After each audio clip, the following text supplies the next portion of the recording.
Imagine isso. Você acorda um dia e tudo parece igual. O teto, o celular, a luz que invade o quarto. Mas há algo diferente, não no mundo, mas em você. Um cansaço que não vem do corpo. Uma apatia que não tem nome. Você tenta se distrair como sempre faz. Um vídeo, uma notificação, uma risada curta, uma rolagem. Mas nada morde, nada prende, nada é suficiente. E então, no silêncio entre um clique e outro, uma pergunta atravessa sua mente como uma lâmina. O que está acontecendo comigo? Talvez você ache que é estresse, burnout, cansaço comum. Mas há uma erosão mais profunda acontecendo, uma que não queima como o fogo, mas corrói como o tempo. Você não está apenas entediado, está vazio. E essa é a parte assustadora. Nem mesmo sabe o que perdeu. Durante anos, você foi alimentado com um banquete de recompensas instantâneas. Pequenas doses de prazer pulverizadas em likes, séries, memes, jogos, euforia artificial. Cada notificação, uma promessa. Cada vídeo, uma distração. Cada estímulo, uma descarga de dopamina. Mas agora, os circuitos estão saturados.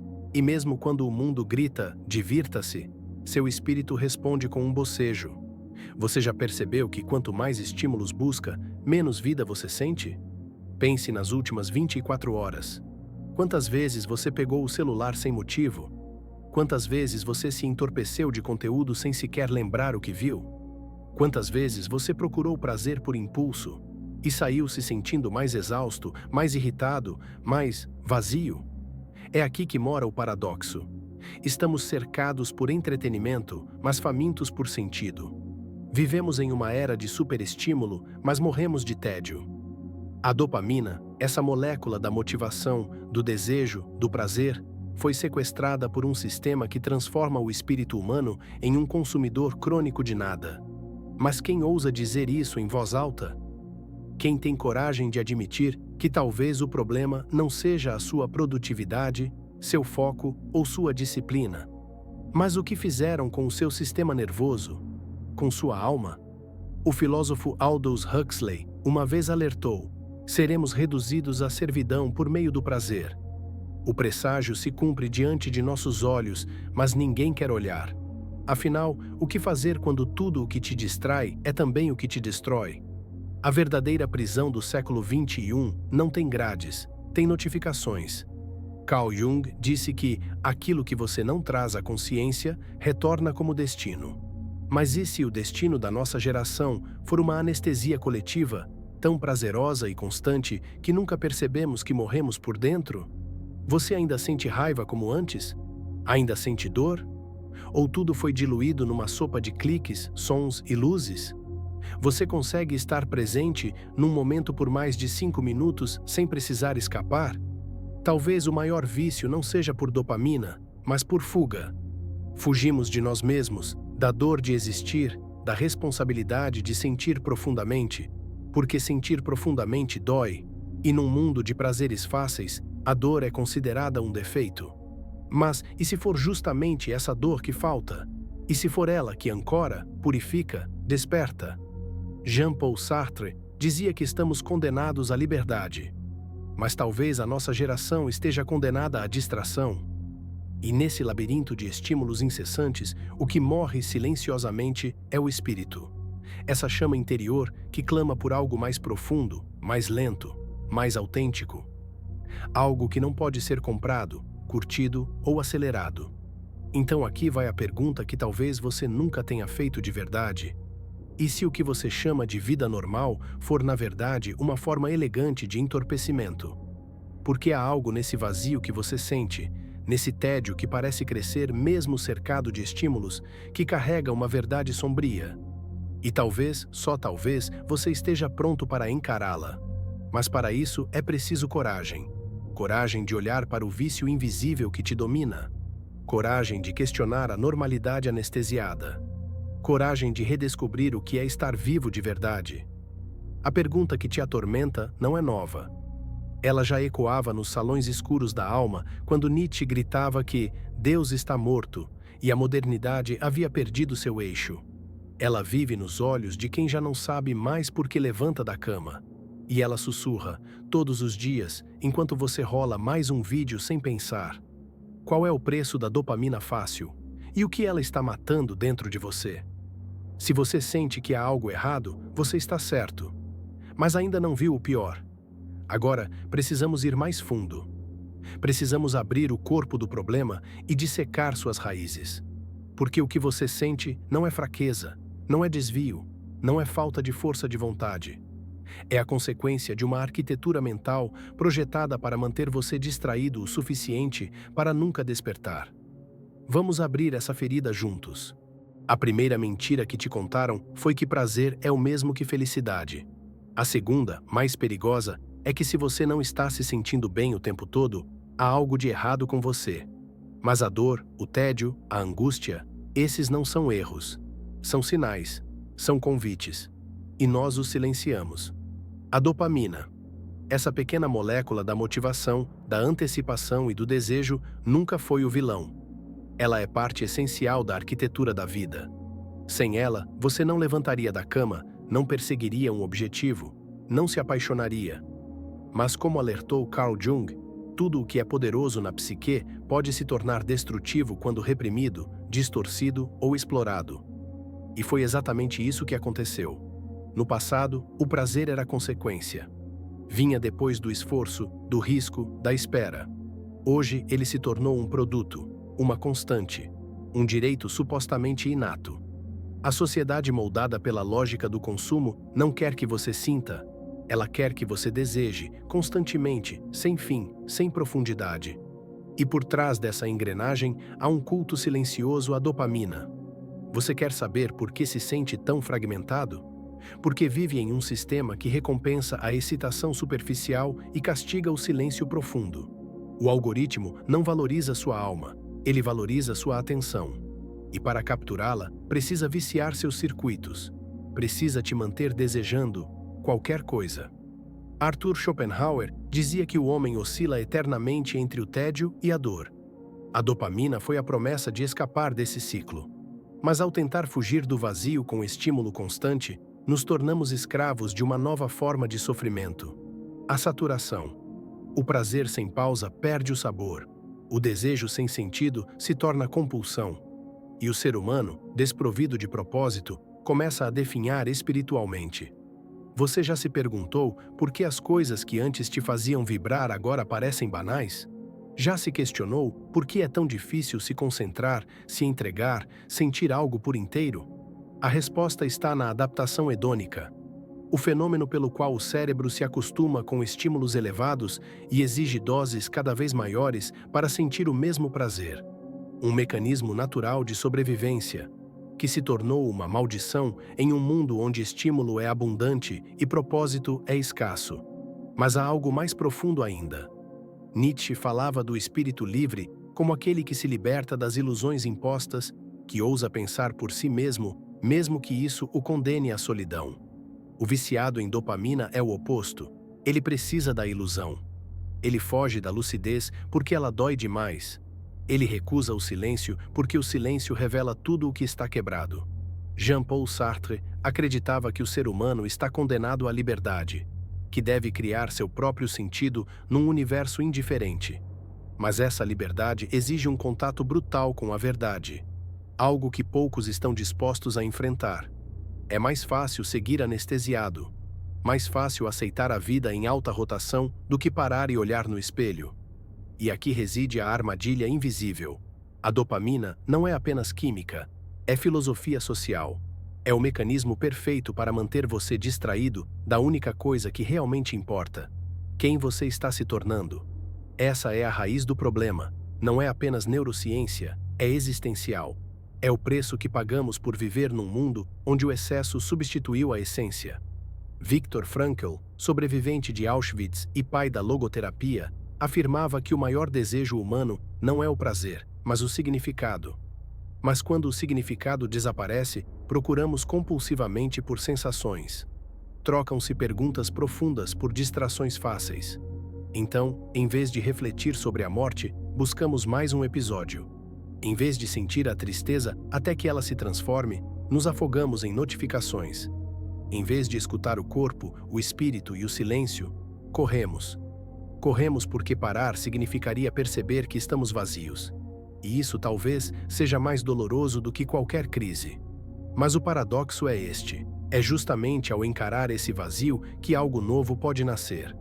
Como Jung dizia, a árvore que cresce em direção ao céu precisa ter raízes que toquem o inferno. Por isso, essa dor que você sente, essa apatia, esse desinteresse por tudo que antes te animava, não é fracasso. É um lamento espiritual, um grito de dentro pedindo retorno. Você não precisa de mais estímulos, precisa de reconexão, de profundidade, de tempo, de presença. Não se trata de moralismo, não é sobre largar o celular, é sobre entender o que fizeram com o seu cérebro, com a sua alma, com a sua vontade. Porque quando tudo vira um produto, até seu desejo é sequestrado. E talvez, só talvez, seja a hora de recuperá-lo. Mas a pergunta permanece: como se liberta um viciado que não sabe que está viciado? Como cura uma alma que nunca aprendeu a sentir com profundidade? Na próxima parte, vamos mergulhar nas consequências invisíveis. Aquelas que estão corroendo sua capacidade de amar, trabalhar, criar, existir. A pergunta agora não é mais o que está acontecendo comigo, o que esse vício está fazendo com o mundo inteiro, e ninguém percebe? A coisa mais perigosa em um vício invisível é que ele não avisa quando começa a matar. Não há alarme, não há sangue, apenas um silêncio crescente entre o que você é e o que poderia ser. Você já reparou nisso? Nos últimos anos, as pessoas falam mais e sentem menos, conectam-se mais, mas amam menos. Trabalham mais, mas criam menos. E por trás de tudo isso, uma sensação estranha. Como se algo essencial estivesse escorrendo por entre os dedos. Esse algo tem nome. É a sua presença, sua autenticidade, sua profundidade. E está sendo lentamente drenado por um ciclo invisível de dopamina, condicionamento e entorpecimento. Neurocientificamente, a lógica é simples e brutal. Quanto mais estímulos você recebe, menos responsivo seu cérebro se torna. É como gritar em um quarto por horas. Em algum momento, sua voz desaparece no ruído. O mesmo acontece com seus circuitos de recompensa. Quanto mais você os bombardeia com recompensas fáceis, menos sensíveis eles ficam às experiências reais da vida. Resultado: você para de sentir prazer no que antes te fazia feliz. O almoço com um amigo parece sem graça. Ler um livro se torna uma tortura. O silêncio da tarde parece insuportável. Isso se chama dessensibilização. É como estar vivo, mas com os sentidos embotados. Como se o mundo inteiro estivesse um pouco cinza. Mas há um lado ainda mais obscuro. Você começa a se tornar alguém reativo. Não age, apenas reage. Não decide, apenas consome.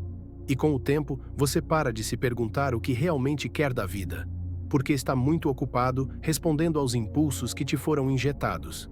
Esses impulsos não são neutros, eles foram fabricados.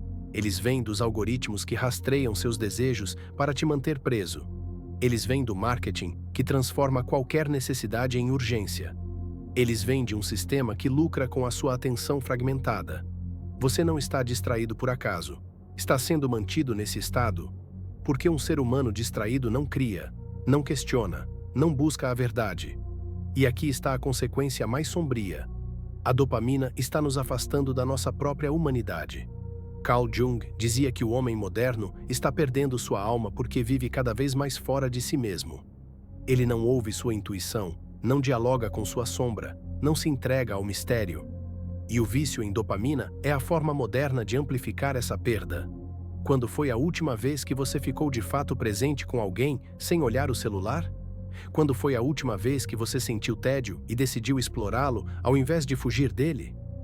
Porque nesse tédio, nesse espaço entre um estímulo e outro, está a chave para o renascimento da alma. Mas não, isso não é mais permitido. A cultura do imediato aboliu o vazio, e com ele destruiu o terreno fértil da imaginação, da introspecção, da criação. Nietzsche dizia que o homem precisa de caos dentro de si para dar à luz uma estrela dançante. Mas como gerar qualquer estrela se você nunca para o suficiente para encarar seu próprio caos? A consequência disso é uma geração hiperestimulada, porém espiritualmente atrofiada. pessoas que sabem de tudo, mas não compreendem nada, que têm acesso a 1000 verdades, mas não vivem nenhuma, que correm para todos os lados, mas não sabem quem são. E isso não se limita ao indivíduo. Está em todo lugar. Você vê nos relacionamentos descartáveis, onde ninguém se permite ser vulnerável. Você vê na arte que imita algoritmos ao invés de alma. Você vê em jovens que não sabem o que amam, apenas o que querem evitar. Estamos criando uma civilização de espíritos adormecidos, corpos em pé, mentes em ruído, almas em exílio. E tudo isso porque fomos seduzidos por uma mentira irresistível. A de que estar constantemente entretido é o mesmo que estar vivendo. Mas viver exige mais. Viver exige frustração. Viver exige silêncio. Viver exige esforço. E o problema é que, ao evitar a dor, também evitamos a transformação. Ao fugir do tédio, fugimos do autoconhecimento. Ao anestesiar a alma, tornamo-nos zumbis existenciais com sorrisos programados. Você começa a ver agora? Não se trata apenas de vício em celular, se trata de vício em estímulo, vício em ruído, vício em fuga. E toda fuga tem um preço. Você perde a capacidade de estar sozinho consigo mesmo. Você perde a intimidade com a própria alma. Você perde o direito de descobrir quem é quando ninguém está olhando. Mas há uma saída. Não uma solução fácil, não um detox de fim de semana.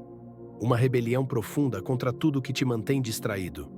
E é isso que exploraremos a seguir. A pergunta agora é: você está disposto a sentir o desconforto necessário para acordar? Está disposto a abandonar o prazer fácil em nome de uma vida com propósito real? Porque o mundo não vai te devolver sua alma. Você terá que roubá-la de volta. Você não vai se libertar acidentalmente. Não vai acordar um dia milagrosamente curado da distração. Não vai vencer esse vício apenas com força de vontade. Porque essa prisão não é feita de grades. É feita de hábitos invisíveis, de micro-escolhas anestésicas, de um sistema que parece normal, mas que te desliga da vida real um clique por vez. Por isso, toda verdadeira libertação começa com um ato de rebeldia. E não qualquer rebeldia. Uma rebelião contra o conforto, contra o automatismo, contra a anestesia cotidiana. Essa rebelião começa com o gesto mais simples e radical: ficar presente no desconforto. Parece banal, mas não é.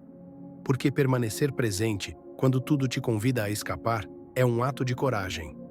Quando você olha para o tédio de frente, sem preenchê-lo com estímulo. Quando encara a dor sem buscar distração imediata. Quando senta em silêncio, mesmo que a mente implore por ruído. É aí que o espírito começa a acordar. Nietzsche dizia: aquele que tem um porquê pode suportar quase qualquer como. Mas o vício em dopamina te rouba o porquê. Ele te deixa preso no como evitar a dor, no como se distrair agora, no como correr da verdade. Romper com isso exige uma inversão total da lógica moderna. Você quer se libertar? Então abrace o desconforto. Provoque silêncio. Crie atrito. Escolha a presença. Imagine alguém que decide, intencionalmente, passar um dia inteiro sem celular. No começo, o corpo treme, a mente implora por distração, o tédio parece insuportável. Mas depois de algumas horas, algo muda. As cores do ambiente ficam mais vivas. O som do vento volta a ser audível. As ideias se reorganizam e surge algo raro: consciência. Esse é o primeiro passo: reduzir a exposição ao estímulo barato. Não como penitência, mas como ato de soberania. Desative as notificações, crie zonas de silêncio, instale barreiras entre você e o consumo automático. Não para ser mais produtivo, mas para reaprender a sentir. A segunda etapa é ainda mais profunda: cultivar o vazio com propósito. O filósofo Pascal dizia que toda a miséria humana vem da incapacidade de ficar sozinho em um quarto silencioso. Mas e se o vazio não for inimigo? E se ele for um mestre, um espelho, uma semente? É no vazio que surgem perguntas autênticas. É nele que a criatividade se revela. É nele que o espírito por fim respira. Crie rituais que cultivem esse vazio. Caminhadas sem fones. Escrita reflexiva. Meditação. Oração. Diálogos reais. Momentos inteiros onde sua atenção não está sendo sequestrada, mas voluntariamente entregue à realidade. E então, com o tempo, chega o terceiro estágio: substituir dopamina por significado. Lembre-se do que Viktor Frankl descobriu nos campos de concentração. O ser humano sobrevive ao impensável quando encontra sentido. Não há hack, técnica ou aplicativo que substitua isso. Você precisa de um propósito maior do que o prazer. Um projeto, uma missão, uma causa, uma criação. Revisite o que te fazia vibrar antes do vício. Quais atividades exigem esforço, mas te deixam pleno depois? O que você faria mesmo se ninguém aplaudisse? A resposta não virá da tela, ela virá do silêncio. E por fim, uma última mudança radical. Recuperar sua autonomia espiritual. Você não é um cérebro que responde a estímulos. Você é uma alma capaz de dar sentido ao sofrimento, capaz de transformar caos em arte, dor em profundidade, rotina em rito.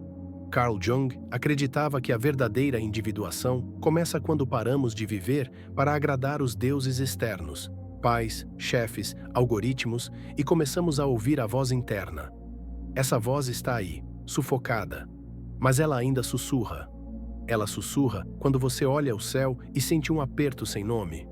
Ela sussurra quando você sente que há algo mais, mesmo sem saber o quê. Essa rebelião não precisa ser grandiosa. Ela começa no íntimo, no cotidiano, no invisível. É desligar a tela para ouvir o coração. É escolher um livro difícil em vez de um vídeo fácil. É encarar o espelho com sinceridade. É trocar ruído por presença.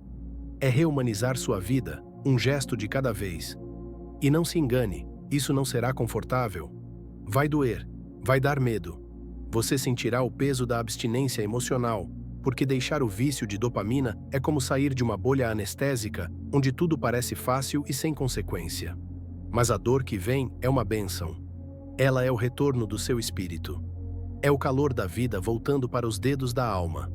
Você não foi feito para viver entorpecido. Você foi feito para amar com intensidade, sofrer com dignidade, pensar com profundidade. Você foi feito para sentir. E toda vez que você escolhe a presença, o silêncio e o significado, você está, silenciosamente, recuperando seu direito de ser humano. Você passou a vida buscando sentir mais, mas e se o caminho para sentir mais fosse, na verdade, aprender a viver com menos? Menos ruído, menos urgência, menos estímulo, menos dopamina. No silêncio depois da abstinência, depois da fuga, depois da explosão, há um espaço que parece estranho no começo. Um vazio, uma ausência, uma espécie de morte temporária do prazer. Mas então, algo renasce. No lugar da excitação constante, aparece uma calma inédita. No lugar do tédio, uma curiosidade genuína. No lugar da compulsão, uma escolha. E com essa escolha, vem a revelação. Você não precisa de dopamina constante para estar vivo. Você precisa de verdade. Verdade sentida, não pensada. Verdade que pulsa no peito quando você caminha ao sol e percebe que está ali, inteiro, presente. Verdade que surge quando você olha nos olhos de alguém e não quer fugir. Verdade que explode dentro de você quando pela primeira vez em anos faz algo só porque faz sentido e não porque alguém te disse para fazer. Essa é a verdade final. O prazer que você buscava nunca esteve na dopamina. Estava na presença. O verdadeiro êxtase não é químico. É existencial. É quando você se reconcilia com o momento, com a dor, com o corpo, com o tempo. É quando o simples torna-se sagrado. Nietzsche dizia: torne-se quem você é, mas você não pode se tornar nada enquanto estiver sendo moldado por impulsos que não são seus. Você não pode se encontrar num espelho que só reflete o que o mundo quer ver. Essa morte do espírito que você sentia, ela não era o fim. Era o luto por uma versão de si que nunca foi autêntica. Uma versão dopada, distraída, domesticada. Agora resta a alma crua, despida, real. E ela, pela primeira vez em muito tempo, está com fome de vida de verdade. Não de performance, não de likes, não de picos de dopamina, mas de profundidade, de significado, de uma beleza que não pode ser acelerada. Essa beleza está nas coisas que ninguém aplaude. No gesto pequeno, na manhã sem pressa, na conversa sem câmera, no trabalho feito com alma. Está na dor que você não editou, na dúvida que você acolheu, no silêncio que você não preencheu. Você foi condicionado a acreditar que precisava mais para ser feliz. Mais prazer, mais conquistas. mais estímulos. Mas talvez a maior revolução da sua vida seja fazer menos, com mais presença. A dopamina sempre te prometeu recompensa. Mas o que você realmente queria era retorno. Retorno à sua essência. Retorno à sua alma. Retorno à sua liberdade. E a liberdade, agora você sabe, não é poder fazer tudo.